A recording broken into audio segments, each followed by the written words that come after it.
Melting glaciers have often revealed secrets hidden away for many decades. Now, one such glacier in the French Alps has revealed Indian newspapers from 1966 with the most telling headline of the decade. Now, these front pages reported India's landmark election. The Indira Gandhi became India's first and so far only woman prime minister in 1966.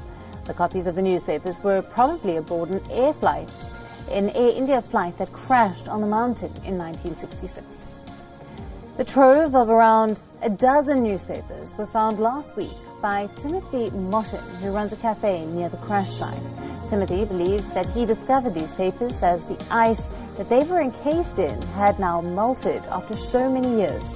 Surprisingly, the newspapers are in very good condition and can even be read.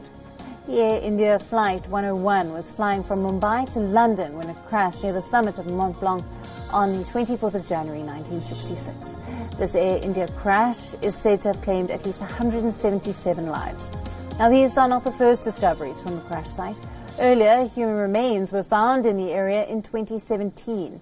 But the most stunning find was in 2013 when a box of precious stones was found from the site.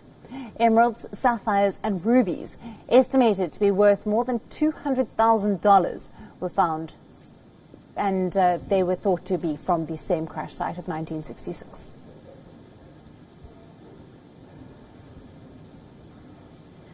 "17 states and the District of Columbia have become the latest to sue the Trump administration over its visa rule for foreign students.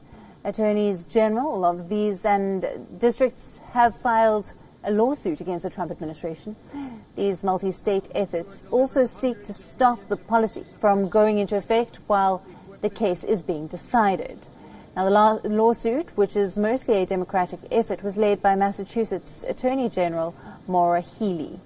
In a statement, Healey said, and I quote, "The Trump administration didn't even attempt to explain the basis for the senseless rule, which forces schools to choose between keeping their international students enrolled and protecting the health and safety of their campuses." This comes after three major universities, the Johns Hopkins, Harvard and MIT, have already sued the U.S. government over this rule. The new rule, announced last week, requires foreign students to take an in-person class to remain in the country. If they fail to do so, they risk losing their visa and will be sent back to their countries.